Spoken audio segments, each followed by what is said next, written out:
Prosseguindo com o quadro Sexta-feira do Terror, agora com o gênero filme sobre lobisomens, eu vou falar de um filme aqui de 1981 que todos já conhecem, mas ele tem que estar incluído nessa lista de filmes sobre licantropos, ou seja, sobre lobisomens. Um Lobisomem Americano em Londres é um filme de comédia de terror de 1981, escrito e dirigido por John Landis, uma coprodução internacional do Reino Unido e dos Estados Unidos. O filme é estrelado por David Nelson, Gene Ungerer, Griffin Dunne e John Woodvine. O título é um crossover, uma espécie de crossover não, né? Um cruzamento entre um lobisomem americano em Paris, né? America in Paris, e o lobisomem de Londres, enfim, né?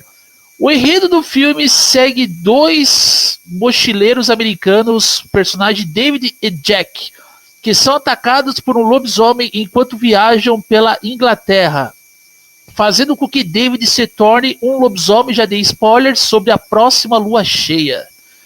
John Landis escreveu o primeiro rascunho do roteiro do filme em 1969 e o arquivou por mais de uma década.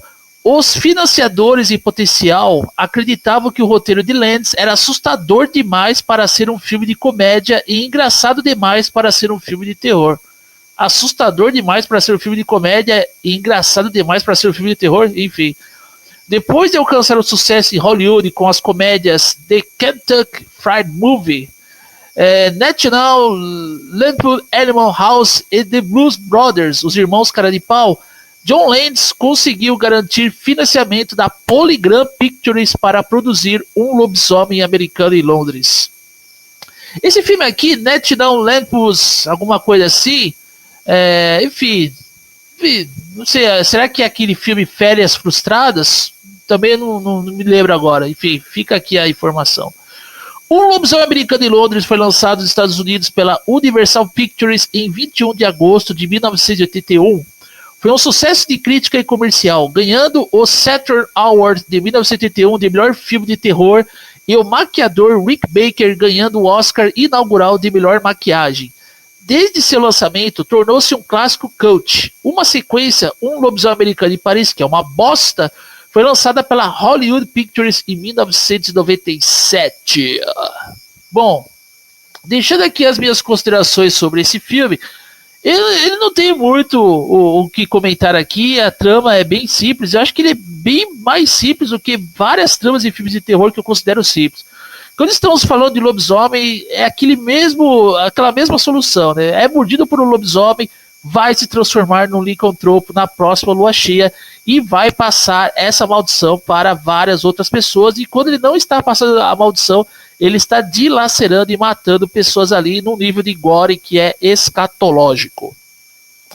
E esse filme, Um Lobisomem Americano em Londres, eu acho que eu não preciso nem me estender muito, ele tem a melhor cena de transformação que eu já vi em um filme de terror. Aqui é a melhor cena mesmo.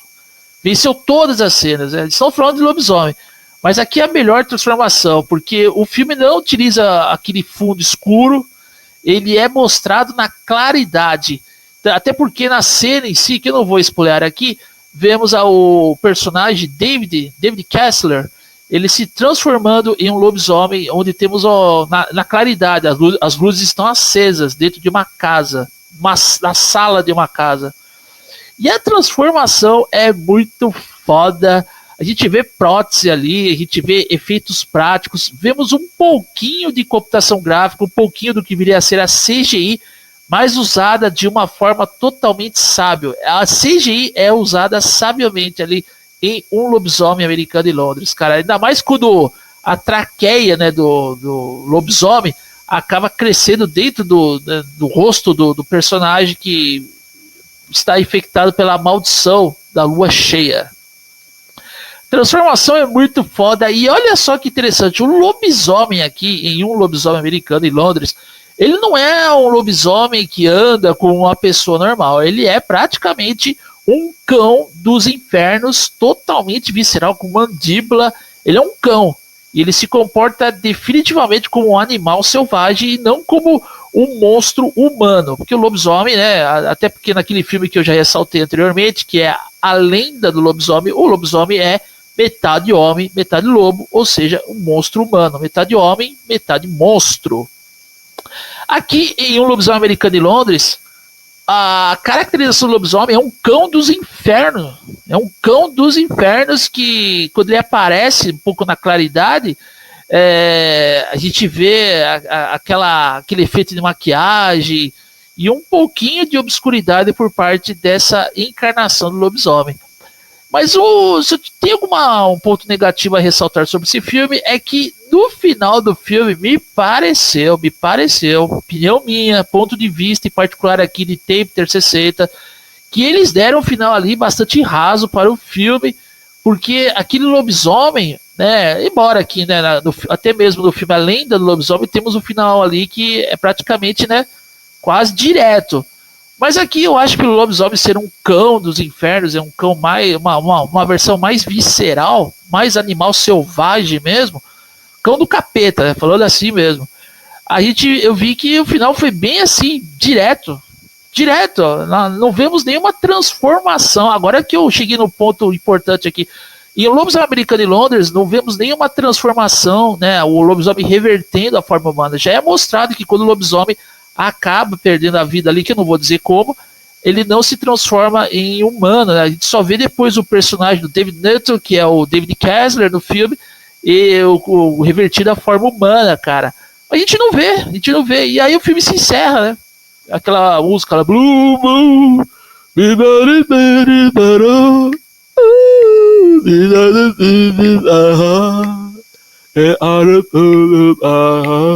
inclusive esse tema é tocado de várias versões diferentes do decorrer do filme. Acho que a melhor versão que eu posso ressaltar aqui é o momento que é tocado quando aparece, né, a gente presencia a transformação do David Kessler em lobisomem. E o filme, ele também tem algumas referências, né, como ele, por exemplo, ele faz referências ao filme O Cão dos Baskervilles, enfim. E acho que vê esse lobisomem mesmo, né? Eu nunca assisti esse filme O Cão dos Baskervilles, mas eu acho que a caracterização do lobisomem mesmo, animal, selvagem, aquele lance mais visceral mesmo, veio de uma inspiração desse filme O Cão dos Baskervilles, que um dia, se der, eu assisto aí. Filme antigo, hein? Enfim. Como já disse aqui não é um lobisomem metade homem, metade monstro, assim, né? Ele é mais próximo de um cão selvagem mesmo. E aí te vê aquela equipe de animatrônicos, né, dos responsáveis pelo filme, até assim, para quem estava envolvido com os efeitos maquiagens, efeitos práticos ali, que concebeu essa transformação perfeita de homem em lobisomem, que é muito do caralho. É muito do caralho. A primeira vez que eu vi esse filme, acho que todo mundo também teve essa experiência.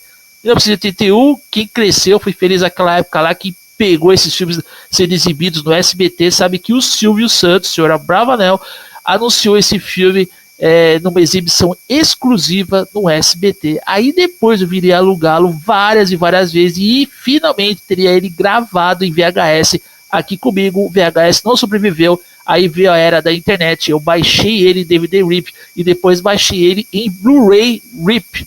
E hoje, em Blu-ray, esse filme já está na versão 4K, que é uma experiência ainda mais fantástica do que você já havia visto ele, do que você já havia tido, né, quando pôde ver esse filme, rever esse filme, na verdade, em Blu-ray. Mas eu tenho aqui ele em Blu-ray normal, estou bastante satisfeito com isso. Filme, enfim, né, inclusive a personagem aí que faz a enfermeira, a Jane Girders, ela fez uma participação naquele filme lá. Naquele filme não, naquele filme genérico do MCU Os Vingadores, de 2012. Apareceu ali. Se vocês prestarem atenção no filme, ela faz parte do conselho da SHIELD. E não só ela também como personagem Power Bottle, que depois viria a fazer. Ele ficou famoso naquele filme. Um filme estrelado pelo Brandon Lee, Rajada de Fogo. E depois viria a protagonizar um papel ao lado do Jean-Claude Van Damme do filme Morte Súbita. Então, esses dois personagens, Jane Girders e Power Bottle, eles fazem parte do conselho da SHIELD ali, dos Vingadores em 2012 de Josh Whedon. Beleza? Fica aqui ressaltado essa curiosidade do canalzinho Tape 60. Bom, o Lobisomem Americano em Londres, se eu fosse avaliar, é nota 8.9, cara, 9.7, por aí, cara, o filme em si é um filme que ele tem uma caracterização diferente quando a gente fala de lobisomens, mas a transformação do filme, a primeira transformação, tem duas transformações de homem em lobisomem. A primeira ocorre dentro da casa, da personagem da Jenny Garner, e a segunda ocorre dentro do cinema, e um cinema que está exibindo filme pornô. Inclusive, mais uma curiosidade aqui, nas cenas deletadas do filme, o diretor John Landis, né, ele faz uma brincadeira ali, que ele está com uma tela atrás dele, na hora que a tela é arrancada, a gente vê uma suruba ali, né, de personagens que estão ali caçapando as mulheres ali, vocês já entenderam. Infelizmente, esse John Landis hoje acho que deve estar apoiando a cultura woke, e o filho dele ali, acho que é ligado a esse lance de LGBT. Pô, que se foda, cara. Tô falando aqui o que ele fez em O Lobisomem Americano em Londres, que foi um trabalho fenomenal e bastante criativo, deveras criativo, por parte de um diretor cinematográfico.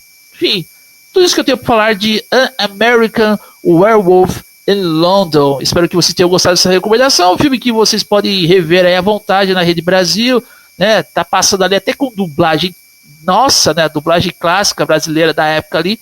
Mas eu prefiro particularmente ver esse filme em Blu-ray, porque eu acho que a experiência é ainda melhor, né? Obviamente, não tem nem comparação. E, obviamente, o dia que eu tiver a oportunidade, eu vou revê-lo em 4K. Beleza, pessoal? Vou ficando por aqui. E aguardem que sexta-feira estarei voltando com mais uma recomendação para o quadro Sexta-feira do Terror, filmes relacionados a lobisomens. Falou, pessoal. Foi!